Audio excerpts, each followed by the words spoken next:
Hello students, myself Rakesh Roshan, department of chemistry. आज हम लोग क्लास 8 की chemistry chapter 5 coal and petroleum में कोल के बारे में स्टडी करेंगे। Coal is hard black combustible minerals which mainly consist of carbon. Coal hard black और कंबस्टिबल मिनरल्स जिसमें मेनली कार्बन होता है, यानी कोल हार्ड काला और कंबस्टिबल मिनरल्स जिसमें मुख्य रूप से कार्बन होता है। Combustible minerals the substance which burn easily are called combustible substance. वह सब्सटेंस जो आसानी से जल जाता है उसको हम लोग कंबस्टिबल सब्सटेंस कहते हैं। कोल जो होता है वह कंबस्टिबल सब्सटेंस होता है। In fact coal is complex mixture of carbon hydrogen and oxygen compound.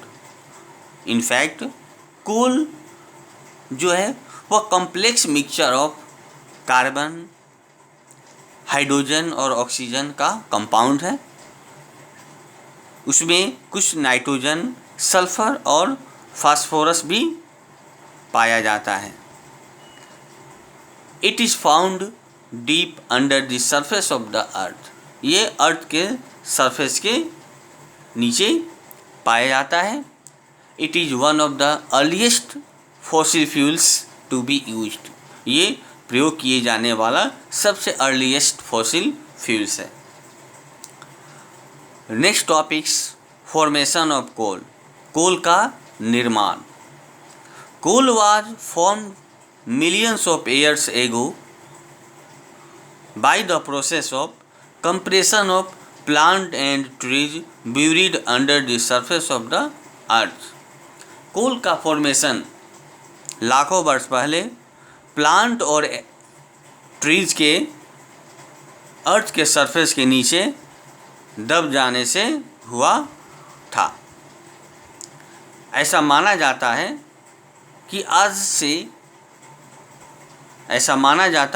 कि लाखों वर्ष पहले अर्थक्वेक यानी भूकंप, flood, volcanic eruption, volcanic activities, forest were buried under the surface of the earth were covered with sand, clay and water. ऐसा माना जाता है कि आज से लाखों वर्ष पहले अर्थक्वेक, फ्लड, वोल्केनिक इरप्शन के कारण पेड़, फॉरेस्ट अर्थ के सरफेस के नीचे मिट्टी, बालू, पानी से दब गया। Due to high temperature and pressure inside the earth, चूँकि अर्थ के इनसाइड का टेम्परेचर बहुत हाई होता है, तो high temperature and pressure inside the earth, the wood in absence of air was converted into coal. जब ये फॉरेस्ट अर्थ के सरफेस के नीचे दब गए तो हाई टेम्परेचर और प्रेशर के कारण जो वुड है इन ऑब्सेंस ऑफ एयर यानी हवा के अनुपस्थिति में कोल में बदल गया। The slow chemical process of conversion of wood into coal is called carbonisation. Wood जो है वो कोल में बदल गया, धीरे धीरे वुड जो है धीरे धीरे कोल में बदल गया। उस केमिकल प्रोसेस को कार्बोनाइजेशन कहा जाता है। The slow chemical process of conversion of wood into coal is called carbonisation. A carbonisation is a very slow process and may take thousands of years. Carbonisation बहुत ही स्लो प्रोसेस है, इसे होने में हजारों वर्ष लग जाते हैं। कार्बोनाइजेशन बहुत ही स्लो प्रोसेस है, इसको कंप्लीट होने में हजारों वर्ष लग जाते हैं। For this reason coal is considered as a fossil fuel. इस कारण कोल को फॉसिल फ्यूल कहा जाता है। Once again it is believe that, ऐसा माना जाता है कि आज से लाखों वर्ष पहले कोई प्राकृतिक आपदा जैसे भूकंप, बाढ़ या वोल्केनिक इरप्शन के कारण फॉरेस्ट अर्थ के सरफेस के नीचे दब गया और हाई टेम्परेचर और प्रेशर इनसाइड द अर्थ, अर्थ के अंदर हाई टेम्परेचर और प्रेशर होने के कारण ये वुड और in absence of oxygen air convert into coal, यानी due to high temperature and pressure and in absence of air the wood convert into coal. और उस प्रोसेस को यानी वुड से कोल बनने के प्रोसेस को कार्बोनाइजेशन कहा जाता है।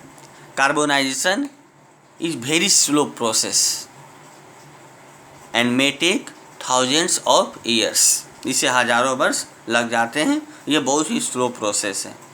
इस कारण कोल को फॉसिल फ्यूल माना जाता है। Next topic is common variety of coal. Variety of coals, coal के वेराइटीज यानी प्रकार, पीट, लिग्नाइट, सॉफ्ट कोल, ये सॉफ्ट कोल होता है, बिटुमिनस, हाउस होल्ड कोल यानी घर में जो हम लोग प्रयोग करते हैं, यूज करते हैं, वो बिटुमिनस कोल होता है, एंड एंथ्रासाइट, ये हार्ड कोल होता है। ये 4 तरह के कोल होते हैं, पीट, लिग्नाइट, बिटुमिनस और anthracite. Each step during carbonisation lead to increase in carbon content. जैसे जैसे स्टेप कार्बोनाइजेशन की तरफ बढ़ता है, कार्बन की मात्रा अधिक हो जाती है। वुड से क्या बना? पीट, पेट से लिग्नाइट, लिग्नाइट में 20 to 35% कार्बन होता है। नेक्स्ट स्टेप बिटुमिनस, इसमें 60 to 80% कार्बन होता है। नेक्स्ट स्टेप एंथ्रासाइट, उसमें 90 to 98% कार्बन होता है। Each step during carbonisation lead to an increase in the carbon content. तो कार्बन की ये वेराइटी हो गया, पीट, लिग्नाइट, बिटुमिनस और एंथ्रासाइट। लिग्नाइट में 20 to 35% कार्बन होता है, बिटुमिनस में 60 to 80%, एंथ्रासाइट में 90 to 98%। मैक्सिमम कार्बन कंटेंट, ये एंथ्रासाइट में सबसे अधिक कार्बन की मात्रा होती है। The best quality of coal is anthracite. सबसे बेस्ट क्वालिटी का जो वूल होता है वह एंथ्रासाइट होता है, क्योंकि इसमें कार्बन की मात्रा अधिक होती है। Coal mines in India, India में कहाँ कहाँ कोल का डिपॉजिट्स है? In India coal deposits are found in Jharkhand, Jharia, Bokaro, Orissa, Madhya Pradesh, Chhattisgarh and West Bengal, Raniganj. Coal is a source of energy. Coal mainly consist of carbon. Coal में मुख्य रूप से कार्बन पाया जाता है। जब कोल को हम लोग हवा में गर्म करते हैं तो कार्बन डाइऑक्साइड और हीट प्रोड्यूस होता है। जब कोल को हम लोग एयर में हीट करते हैं तो कार्बन डाइऑक्साइड और लॉट ऑफ हीट प्रोड्यूस होता है। Coal is therefore an important source of energy. Coal, इसलिए कोल एक इम्पोर्टेंट सोर्स ऑफ एनर्जी है। The real source of energy of coal is solar energy.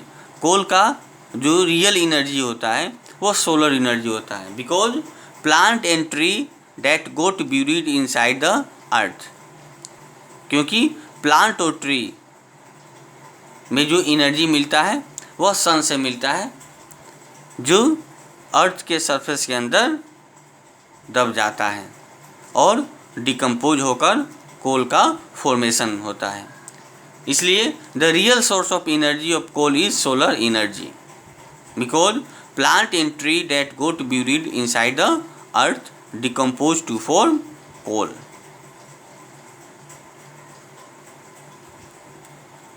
Okay, thanks.